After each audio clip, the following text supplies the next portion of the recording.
All of my people a portion to build them a fortune on flipping the ride. I can be mixy when iffy the vibe, and 40 on 50 is really the time. Why are you all on my phone like you want me, like you wasn't pushing the kid to the side? I don't know if you thinking I'm blind. Cross on my crosses and doubt on my eyes. Done with your efforts, I'm dealing with pressures. I know it's a lesson, that's word of the wise. Dubbing the mixes I'm mixing, I know I've been missing. I needed some personal time.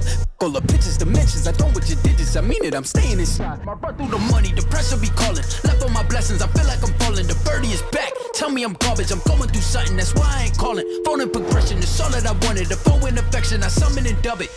All right, what's going on, everyone? So we just finished up an upper body workout. This is actually the second last upper body workout of my 9-week upper lower program. So I'm pretty much finished with that now. Week 9, day 4, I think it was. Yeah, week 9, day 4. Basically what I decided I was gonna do yesterday is I'm gonna finish out this program, and then I'm gonna do max tests next week. So they're gonna be conservative tests for the squat and the deadlift, but I am gonna work up to something of a 1 rep max attempt on the bench press. So you guys can look forward to that. I am gonna document that. I don't know if we'll do that as maybe a weekly recap where I'll test my maxes and show you guys how I did. I wanna dig in with this workout from today. So we kick things off with a max bench top set for a double. So I'm basically doing this kind of to acclimate myself to heavier weight for that test next week. Most of my work when I'm doing a hypertrophy or bodybuilding type phase, which is what I do most of the time, is gonna be generally in that 70% to 80% of my 1 rep max zone. So fairly light weights as far as powerlifting standards would be concerned. And that's just because I'm able to accumulate more volume in that loading zone. But what I wanted to do today was a top double. So I worked up to 315. It looks like more than that, but these plates are actually 35-pound plates. So this gym only has 35-pound plates on this, next to this bench. So anyway, there's 315.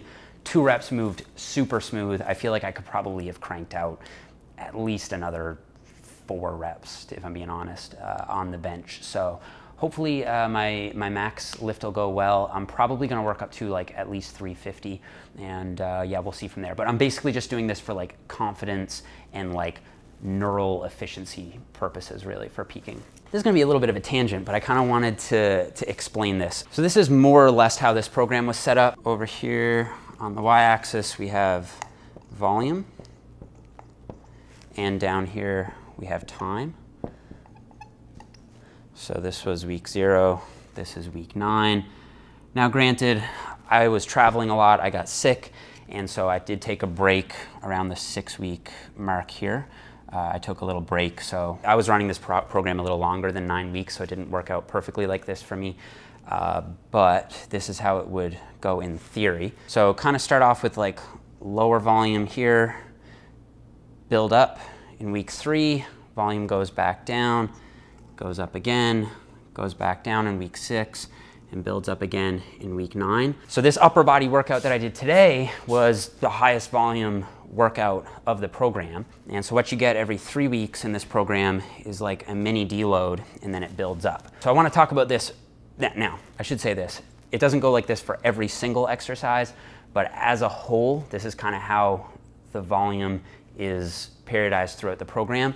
And this is what I would call a wave loading model. So here you have 3 weeks, here you have another 3 weeks, and here you have another 3 weeks. And you can see volume accumulates, goes down, accumulates, goes down, accumulates. And so these would be mini volume accumulation phases. And then these would be mini deloads here. Not really a deload, it's just that volume is a bit lower. Now, practically speaking, one way I did this in this program was with the OHP. So yeah, it was a 9-week program. So week 1, 2, 3, 4, and 9. In week 1 on OHP, we did 2 sets of 4 at 75% of my OHP 1 rep max. So let's just say 100% 1 rep max would be 185. Let's say that was 100%. You would just take 75% of that, and that's what you'd do. Hopefully most people are up to speed on that. So then in week 2, we would do 3 sets of 4 with the same weight. Week 3 would be 4 by 4 with the same weight. Now week 4, the weight is increased, but the volume is down again. So week 4, we would go 77.5%, 1 rep max. Week 5, now we're accumulating volume again. So 3 sets of 4 with the same weight. Week 6 would be 4 sets of 4, same weight. Week 7, back down to 2 sets of 4, but the weight is now up to 80%. Week 8, add another set, same weight. Week 9, now we've got peak volume and peak load at 80%, right? So as you can see, volume peaks at the end of the phase, and then we're also linearly, but moderately increasing the weight. So throughout these 9 weeks, as the volume is waving, the intensity is basically just linearly increasing like this. So the way it actually increases is it'll kind of stay the same, and then it'll go up, and then it'll stay the same, go up, stay the same, and go up. So the red would be load. So that's kind of, generally speaking, how this program looked. That's how the OHP looked. Now I want to take you guys through the workout. Now I should say, this is a pretty high frequency program. So upper body's being hit 3 days a week, lower body's being hit 3 days a week. This is the highest volume week. So this is actually like pretty challenging. I would say it's on the high end of what I would recommend. But keep in mind, we're at the end of the phase here. So kicked it off with OHP, 4 sets of 4. I did 145 pounds. My rationale with OHP in terms of increasing sets in each wave is that I find OHP is the type of exercise that you'll just hit the wall very suddenly. So you might be doing reps and you'll feel like, okay, RPE 5, okay, RPE 6, boom, all of a sudden you're at an RPE 10 and you can't get another rep. So I like to leave that extra rep 2 or 3 in the tank on OHP and accumulate volume through increasing sets, mostly from week to week. And then as you can see, every 3rd week, we increased the weight as well. Now with that said, I will say, I think OHP is probably my weakest lift. And I don't know exactly why this is. I did a full video on technique. I think my technique is good, but if you guys have any tips or anything that you found really catapulted your OHP strength or you think might benefit me, comment down below. I'm actually always looking for feedback on ways that I can improve my lifts, especially the OHP, because like I said, it is a weak point to me, especially in relation to my bench. So if you guys have any tips for me, comment them down below. If there's any that I like, I'll heart them or I'll pin a comment if I think it'll actually be really useful and something that I can apply. After OHP, we moved on to the wide grip pull-up. There we did 5 sets of 6 reps, so plenty of volume. And here I'm strapping an extra 30 pounds around my waist for all 5 sets and leaving probably about 2 or 3 reps in the tank, although by the time I got to the 5th set, I was pushing it pretty hard, so probably wouldn't have had much more than a rep or 2 in by the time I got to the end. Now, one thing that I find a lot of people do with pull-ups is they cue this from the perspective of just trying to get their chin up over the bar. And I think you should try to get your chin over the bar, but what you want to think about is pulling your elbows in down toward your sides rather than just trying to get your chin up over the bar. The chin will naturally come up over the bar as a consequence of your elbows being pulled into your sides. And I think that's a much better way to cue your lats to engage than just think about like externally cueing in a sense. Another thing I find a lot of people do on the pull-up is they'll kind of get lazy for that top quarter and bottom quarter of the range of motion. So they'll kind of just like yank themselves up at the very top and then they'll just let themselves fall at the very bottom. I think you want to use a controlled cadence on the pull-up throughout the full range of motion. So really focus on that intentional squeeze at the top, getting all the way up, and then controlling on the negative all the way down to the very bottom. Okay, so after that we moved on to barbell close grip bench press, 3 sets of 11. With the close grip bench press, I've been progressing by adding reps, so like add 1 rep week to week rather than adding any weight. Now with the close grip bench press, I find a lot of people take that name far too literally. So they'll move their hands literally directly close together, which is really not a practical or effective way to train the bench press. A lot of people will get wrist pain if they go this close.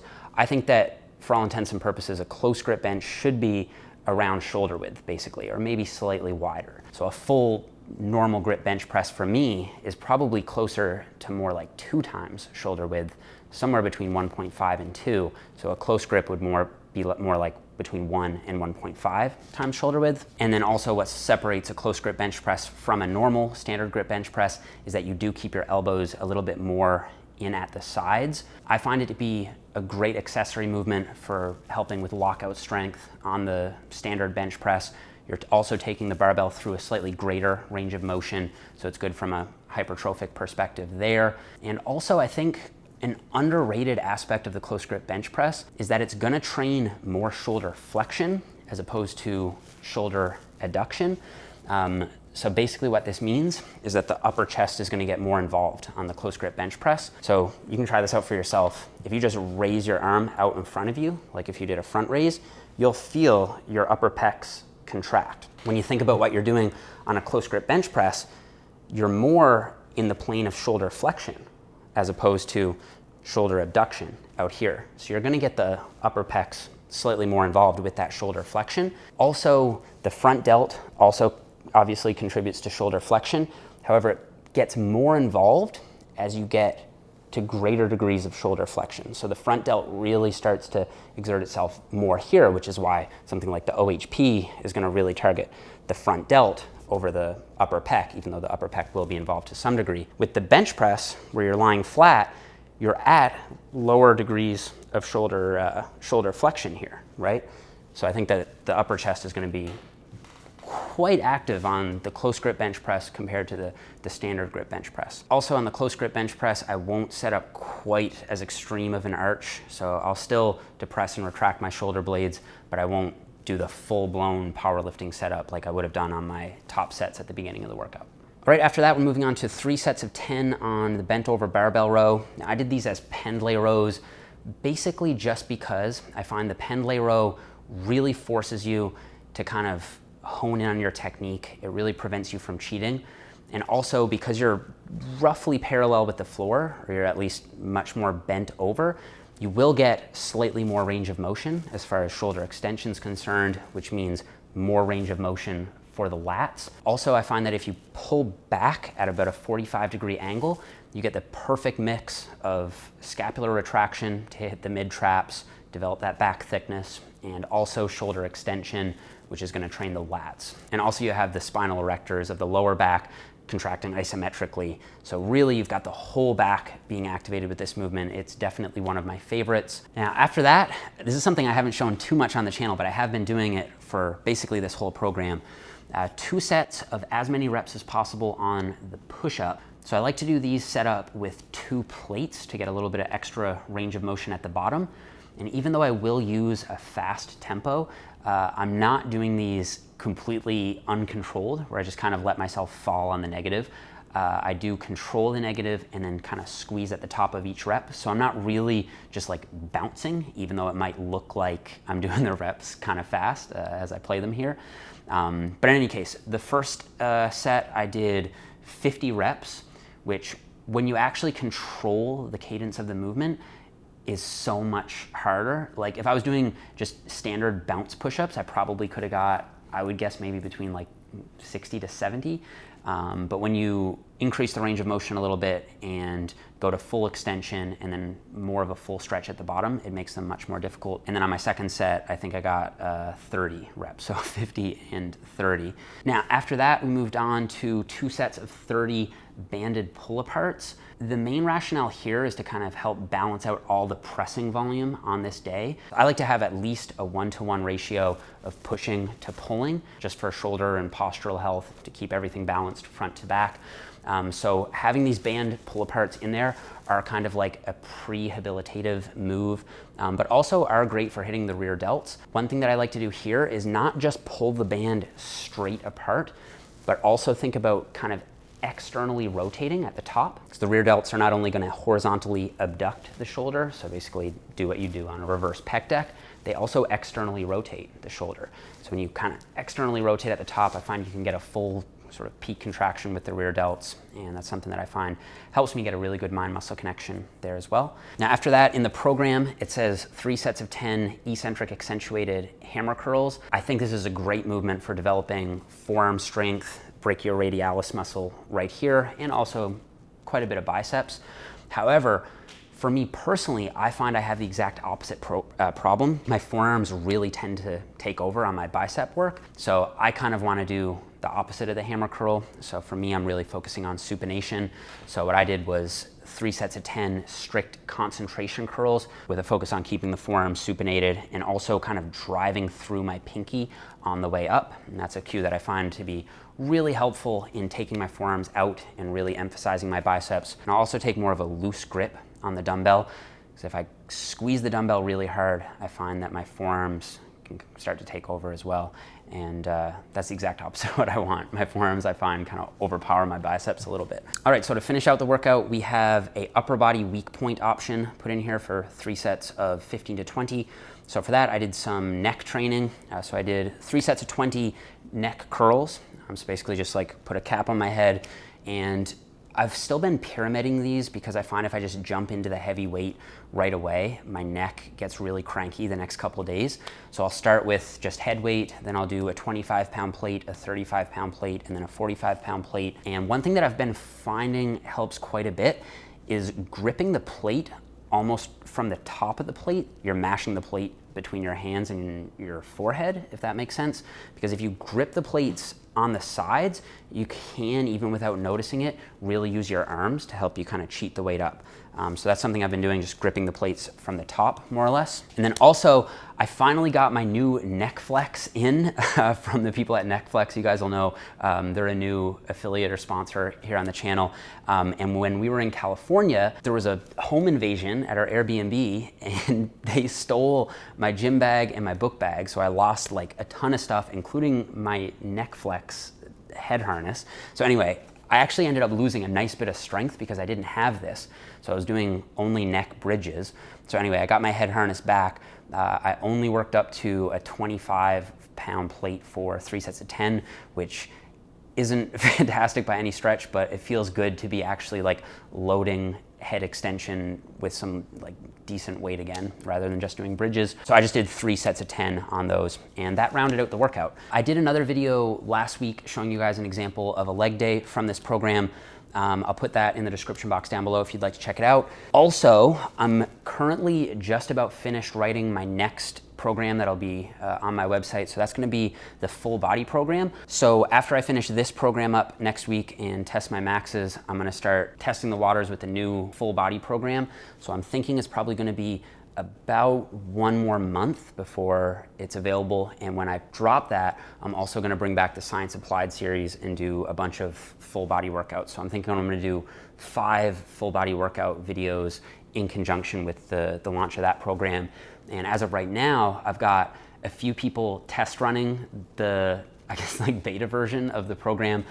So Mark Fit is doing it, my teammate at Rise, and he's loving the program so far. I've got my dad doing it as well, and a couple other of my buddies. So yeah, I think this program is gonna be the best one yet. I have to say, I loved this upper lower program. Tons of you guys have run it. The feedback has been amazing. If you'd like to check that one out before the new full body program comes out, I'll put a button to the program over here, and I'll have it linked down there in the description box below. Thank you guys so much for watching. Don't forget to leave the video a thumbs up if you enjoyed it. Subscribe if you haven't already, and I'll see you guys all here in the next video.